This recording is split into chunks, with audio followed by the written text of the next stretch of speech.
नमस्कार। ये जो पेशेंट है ये मेरे पास एसिड रिफ्लक्स के लिए आए हैं। इनको काफ़ी दिनों से तकलीफ है और इनका जो हिस्ट्री है इतना रोचक है कि आप सुन के आपको लगेगा कि एक एसिड रिफ्लक्स का प्रॉब्लम कितना सारा शरीर में प्रॉब्लम बनाता है और हम हर प्रॉब्लम को अलग अलग तरीके से देखते हैं।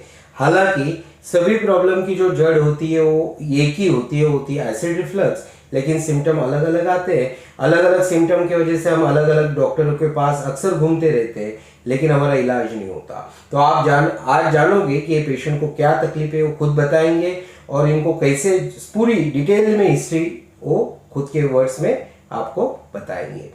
तो आपका नाम क्या है? मेरा नाम राहुल असफल है। ओके, क्या तकलीफ है आपको?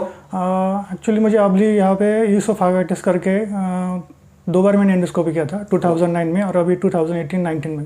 ओके, सबसे पहले आपने 2009 में एंडोस्कोपी किया था। ठीक है। उस वक्त रिफ्लेक्स ईसोफागाइटिस करके डायग्नोस हुआ था। रिफ्लक्स तो डॉक्टर बोले कि कुछ नॉर्मल नहीं, एच पाइलोरी का इन्फेक्शन हुआ नहीं है, तो नॉर्मल ट्रीटमेंट से आपका यह हो जाएगा। ओके। इसको लेकिन बाद में मेरा जो उस वक्त जॉब प्रोफाइल था वो शुगर फैक्ट्री का रिलेटेड जॉब था मेरा। तो साइट वर्क ज़्यादा था और कंटिन्यू ट्रैवलिंग था ऑल ओवर इंडिया। तो इस वजह से खाने पीने में मुझे तकलीफ आती थी और रेगुलर नहीं था, टाइमिंग वगैरह नहीं था। ट्रैवलिंग की वजह से थोड़ा पेट का प्रॉब्लम तो आता था, प्लस मेरा इसमें भी थोड़ा इफेक्ट है बॉडी पोस्चर में। वो भी बाद में मुझे पता चला कैसे ऐसा है। लेकिन इसके पहले मुझे पहले चाइल्डहुड से ही इसका बीमारी था, जो ऐसा बोलते हैं एलर्जिक राइनाइटिस। वो भी बाद में मुझे पता चला, क्योंकि वो मतलब चाइल्ड में तो आपको पता नहीं चलता कैसा ऐसा है। जब आप छोटे थे तो आपको सर्दी बार बार होती है, एलर्जी से सर्दी मतलब क्लाइमेट जब चेंज होता था तब मुझे नाक जो है मेरा वो पूरा ब्लॉक हो जाता था। वन साइड जो नॉस्ट्रल रहता है वो राइट साइड का वो पूरा ब्लॉक हो जाता था। तो मतलब आपका जो नाक था वो राइट साइड का ही ज्यादा ब्लॉक? राइट साइड का ज़्यादा ब्लॉक, लेफ्ट साइड का ब्लॉक नहीं? लेफ्ट साइड का नहीं था, राइट साइड का ज़्यादा था। तो सबसे पहले मेरा 99-2000 में मेरा टॉन्सिल का ऑपरेशन हुआ। उसके बाद में 2001 में मेरा इसका नेसल पॉलिप्स मेरा बढ़ गया था, उसका भी ऑपरेशन हुआ।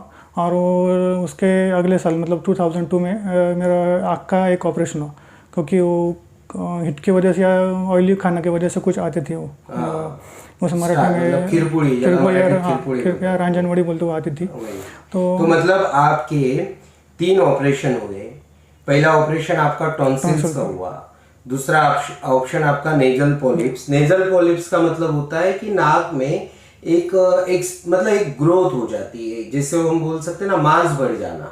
ओके, जैसे आपके अंगूर होते हैं, आपने अंगूर देखे होंगे, अंगूर कैसे उसी तरह का एक स्ट्रक्चर मतलब मांस का स्ट्रक्चर बढ़ जाता है, उसको नेजल पॉलिप्स बोलते हैं। तो आपका दूसरे साल में, पहले साल टॉन्सिल्स का हुआ, दूसरे साल नेजल पॉलिप्स का हुआ और तीसरे साल में इनका ऑपरेशन हुआ आंखों में जो एक तरह का हीट की वजह से एक स्टाई जिसको बोलते हैं, मतलब आप बोल सकते हैं सूजन आ जाती है यहाँ पे, वो उनको बार बार होती थी, इसलिए उसका भी उनको ऑपरेशन करना पड़ा। देखिए ये जो पेशेंट है इनको शुरुआत हुई थी, इनको पेट में दर्द होता था। ओके, उसके पहले की शुरुआत अगर देखोगे, इनका बचपन में इनको तकलीफ थी कि जो इनको बार बार सर्दी हो जाती थी एलर्जी की वजह से।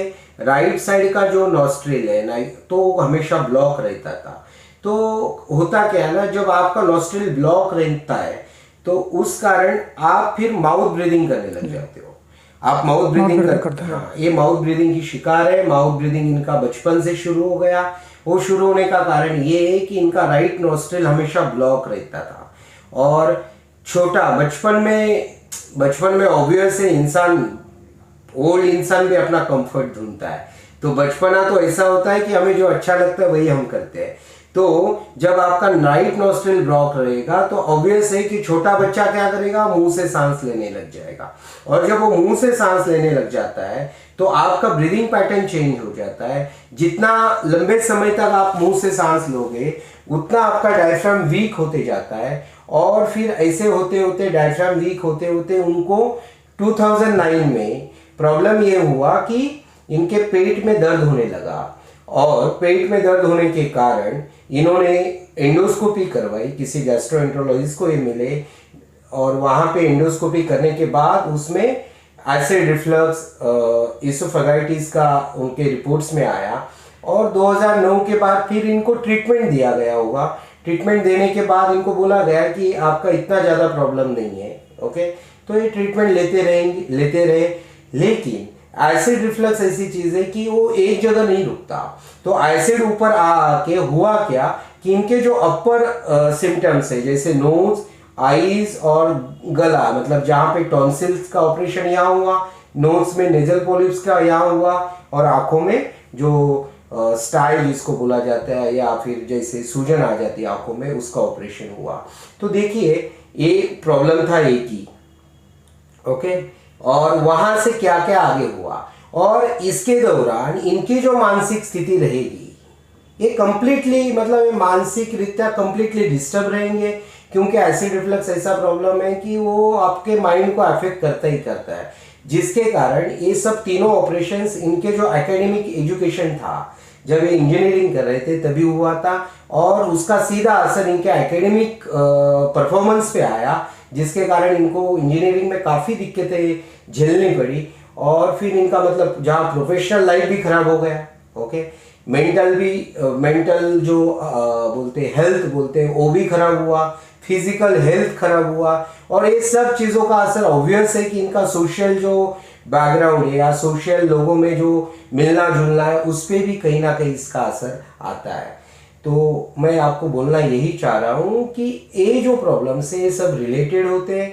अगर आपको इस चैनल पर ये इंफॉर्मेशन मिलती है और आपको लगता है कि यार अगर इनका बचपन में माउथ ब्रीदिंग रोका गया होता, मैं आपको बताता हूँ, अगर इनका बचपन में माउथ ब्रीदिंग रोका गया होता ना तो आगे ये स्टोरी नहीं हुई होती। मैं आपको बताता हूँ, देखो ये जो माउथ ब्रीदिंग है ना, ये मैं खुद करता था। कभी मैं मेरी स्टोरी आपको बताऊंगा फुर्सत में, वो लंबी स्टोरी है बहुत, मैं बताऊंगा जरूर। मैं माउथ ब्रीदिंग कैसे बंद किया, सब कुछ ये आपको जो बता रहा हूँ, इसी से मैंने सब कुछ मेरे शरीर में बदलाव किया है, इसलिए मैं आपको इतने कॉन्फिडेंटली बता पाता हूँ कि आप करो, ठीक है।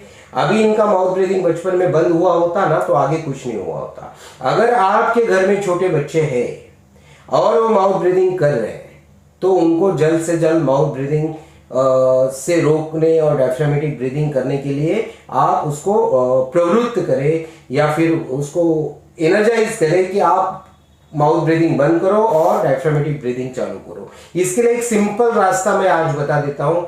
छोटे बच्चे जो है उनके मुंह पे टेपिंग कर देना है आपको। जब वो सोएंगे ना तो टेपिंग कर देना है, ठीक है। जब टेपिंग करोगे तो मुंह बंद रहेगा, और जब मुंह बंद रहेगा तो अपने आप बच्चा नाक से सांस लेगा, और जब उसको नाक से सांस लेने की आदत होगी, वो सांस लेते वक्त उसके ब्रेन को पता चलेगा, और ब्रेन उसको एक नई हैबिट लगाएगा, और बच्चा बचपन में ही जल्दी सीख सकता है कि माउथ ब्रीदिंग को कैसे रोकना है, और बच्चे को आपको हेल्प करना है। आपके बच्चे रात को कैसे सांस लेते हैं उसके तरफ ध्यान रखिए और उनका ख्याल रखिए। ब्रीदिंग ये सबसे बड़ा इंपॉर्टेंट है, क्योंकि सांस ही है जो आपको जीवन देता है और सांस ही है जो आपको मृत्यु देता है। तो सीधी सी बात है, जो चीज़ आपको जीवन देती होगी, जो चीज़ आपको मृत्यु देती होगी, वो चीज़ आपकी बीमारी, सभी बीमारी ऑब्वियस है कि वो ठीक कर सकती है। तो अगर आपका आज का वीडियो अच्छा लगा होगा तो इसे लाइक कर देना। अगर आपको लगता है इन्फॉर्मेशन ज़्यादा से ज़्यादा लोगों तक पहुंचना चाहिए तो इसे ज़्यादा से ज़्यादा शेयर कर देना।